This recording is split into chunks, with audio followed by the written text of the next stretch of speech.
Greetings, beloveds. This is Amy Caryn Johnson, the Earth Channel.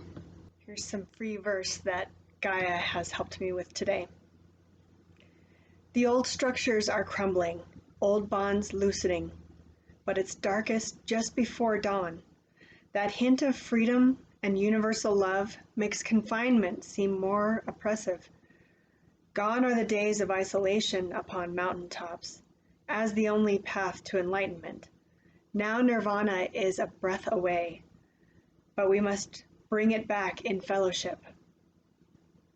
We must infuse every relationship with love, friends, students, employers, because we will all rise together this time. So 3 weeks ago, I made a video and I spoke about my past history with relationships and how I have Rahu, the north node of the moon, in my 7th house, and it caused me in my younger life to voraciously pursue relationships in a very naive way, assuming that it couldn't be that hard. But I also had a guru during that time, during my younger years, who would say that if you think you're enlightened, try being married. And I think there was definitely some truth in that, where when someone is alone and stays alone for a long time, you can sort of have more control over everything around you. And that's sort of setting aside the possibility of work and working with other people. But your home life, at least, you have more control over. You can have everything as you want it. And once you're used to that and you bring someone else in, not just anyone is going to be able to sort of meld your lives together in such a way that it's harmonious. It takes a lot of compromise and work to make that happen well.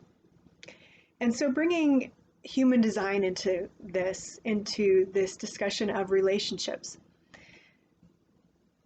there are at least 2, maybe 3 ways that I'll talk about today that indicate how well you will do in relationships in general, or how much you will desire to be in relationships. The latter, how much you will likely desire to be in relationships, has to do with the number of definitions in your human design chart. And although last week I revealed my reconciliation of human design and the 64 hexagrams with the sidereal zodiac, and it did cause a little bit of an adjustment, it's not that much of an adjustment because I'm taking it from the time that the voice delivered this information to Ra-Uru-Hu, which was 1987, and therefore things have not even fully changed a degree yet. So I don't pay attention to lines for that reason, but I still don't have a software that will show you that with the lines corrected, but you can still use other chart generators, free chart generators.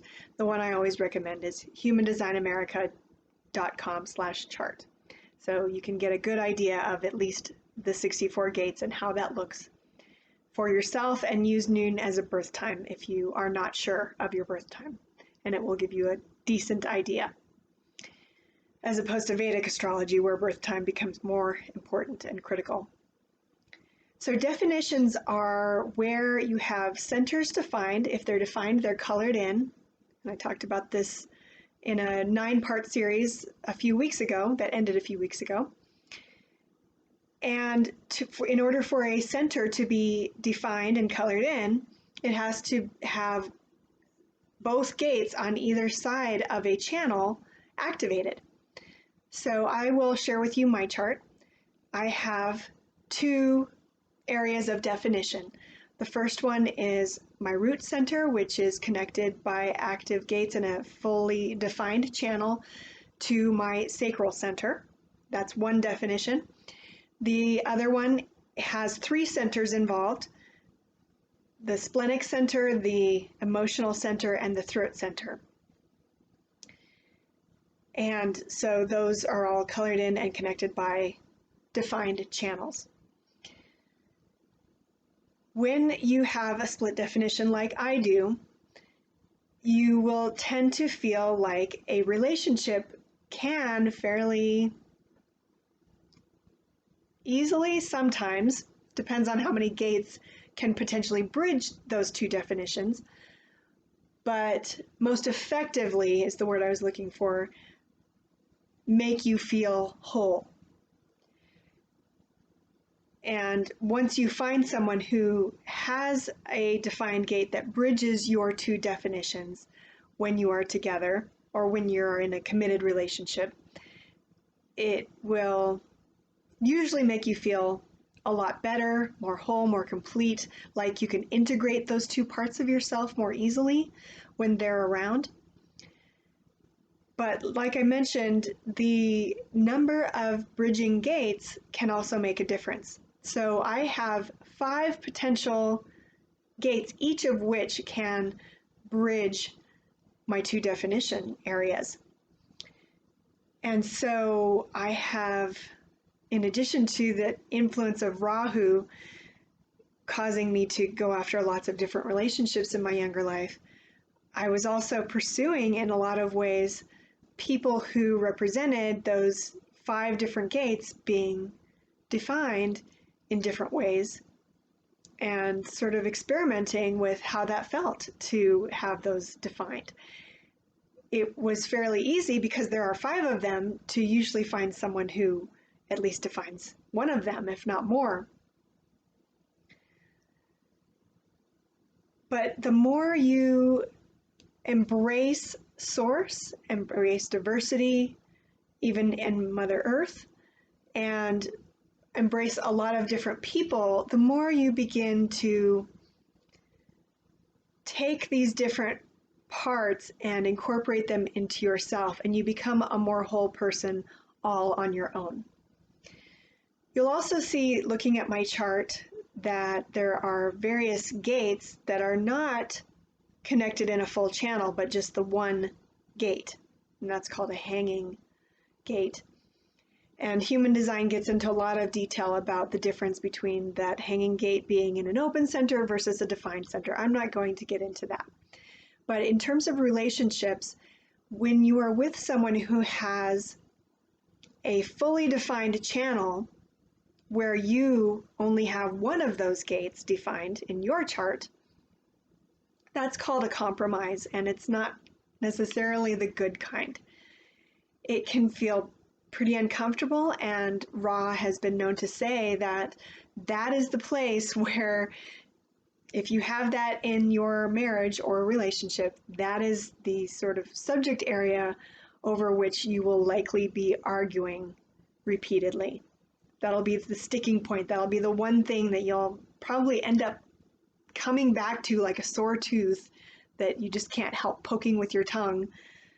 You know, as good as the rest of it can be, that part will be the difficulty. And it's likely that the person who has that channel fully defined will never fully understand the discomfort experienced by that person who has just the one gate defined. So there are all kinds of challenges with relationships. And, you know, back when we just believed that women should marry men and be obedient to them no matter what, that may not have come up as an issue quite as often. Some people were still very fortunate and had the good karma to be in good marriages and relationships, but plenty of others were in miserable relationships and felt stuck there because divorce was unheard of in many cases, and in others certainly looked down upon in society.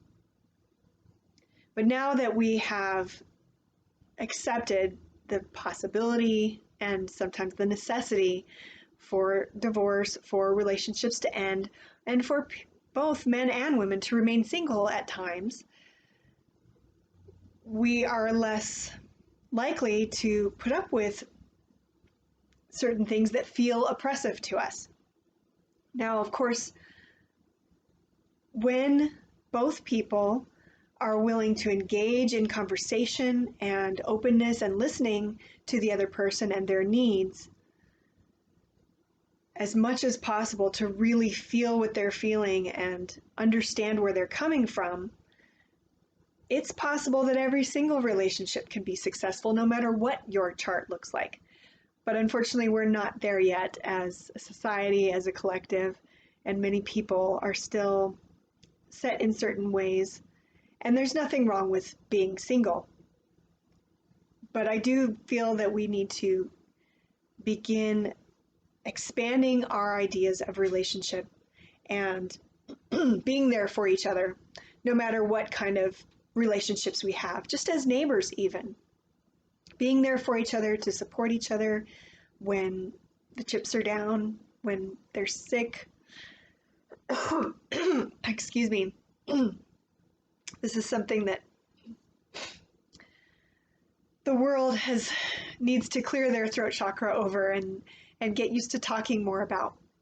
The other aspect of that, excuse me, the other aspect of that we need to overcome as a society is feeling threatened by any one of us loving more than one person.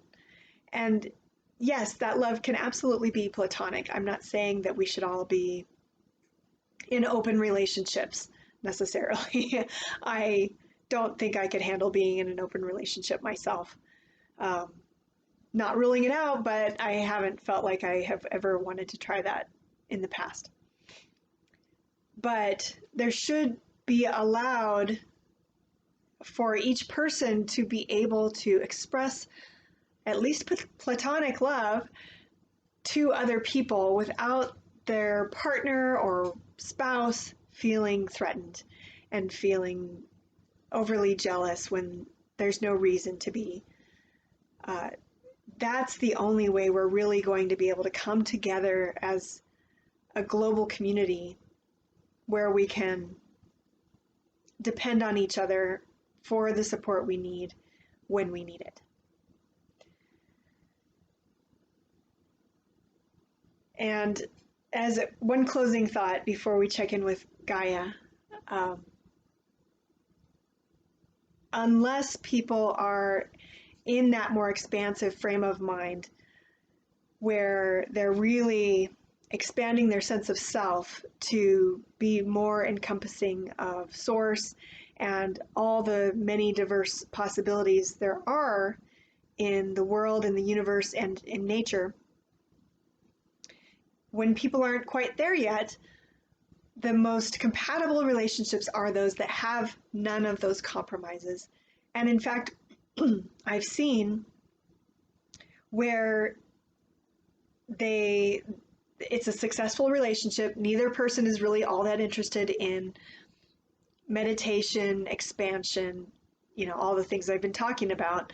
It really works best when they also have the exact same defined centers and mostly channels. I mean, it's nice when they can have a full channel, both have that same channel defined in their chart together.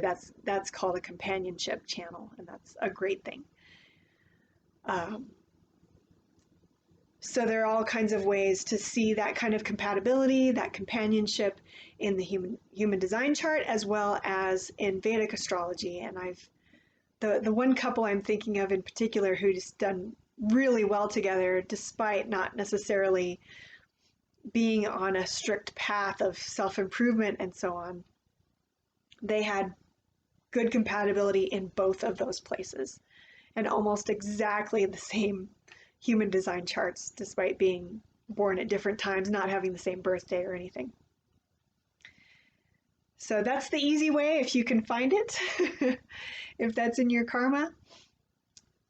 And honestly, I think it's going to be easier for all of us when we really expand our sense of identity and relationship. All right, so let's take a few deep breaths, check in with Mother Earth, see what she has to share.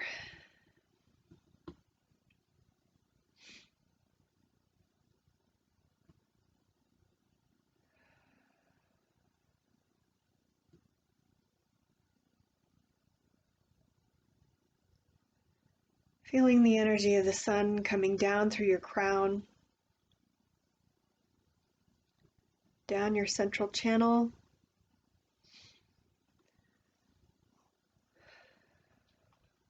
through your third eye, your throat, your heart, solar plexus, sacral, root, and down into Mother Earth through the bottom of your feet.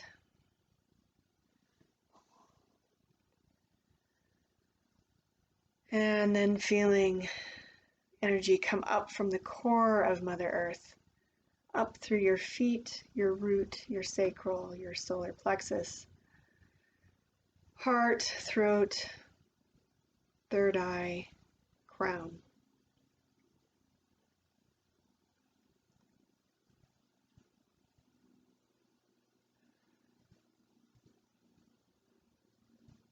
This very brief type of grounding meditation is a great way to check in and reconnect. Reconnect not only with Mother Earth, but also with our bodies and the intelligence to be found there.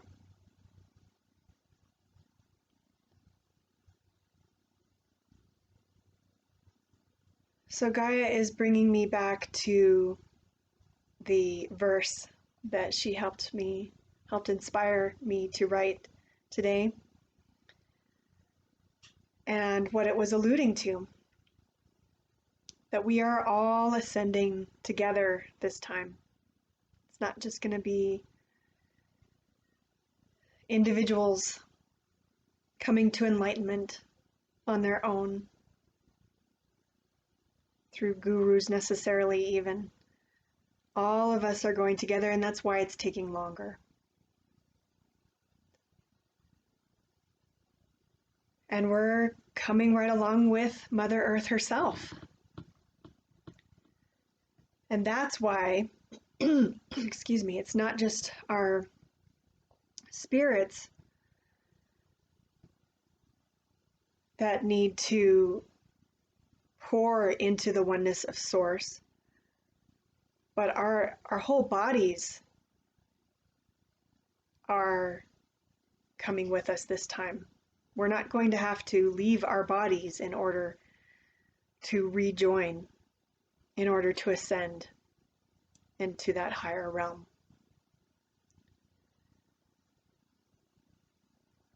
And so that's partly what's taking longer too.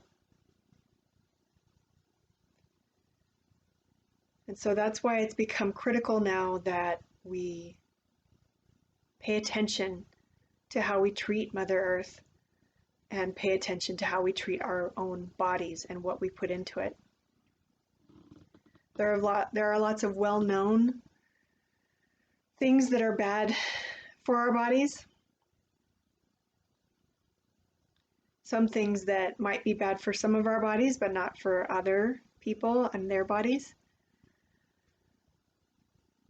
And there are also a lot of things that are not necessarily known that are bad for our bodies.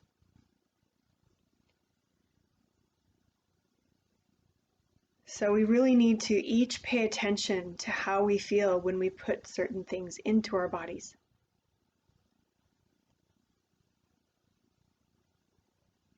It's something I've been struggling with recently. There's so many different unlisted ingredients that affect me. And that was one thing I didn't get to, was having an open heart, the diamond in the center, also known as the G center, and an open will center, the little triangle, the smallest triangle in your human design chart. Both of those indicate sensitivities, and you can easily get pulled off center by food and by incompatible energies around you.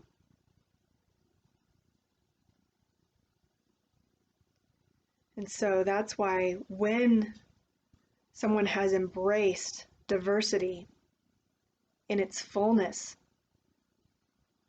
then they can really listen to their partners and to other people with whom they might have some kind of relationship listen to what they need, respect it, and help them to get those needs met while still getting their own needs met. But only when two people can maintain their own wholeness can they have a successful relationship. And I'm not saying maintaining it solely by themselves, although they need to be able to do that too. But they also need to be able to not be pulled off center by anyone that they're in relationship with in order to sustain that relationship.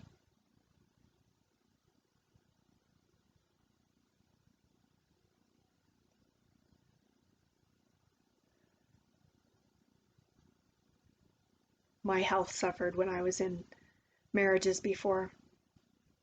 I had no idea the effect that could have on me. Not just stress, but the lifestyle. Our lifestyles were not fully compatible enough for my health to stay on track.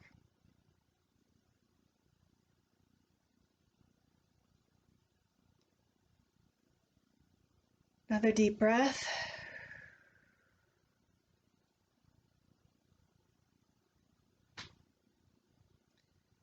And as a closing thought, Gaia wants me to remind you that there are some foods that are good for everyone. And yet, we still need that diversity for everyone to really fully be nourished.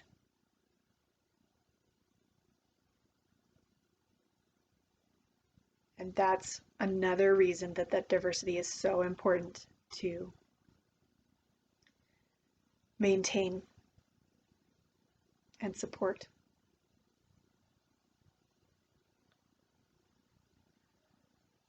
One last cleansing breath.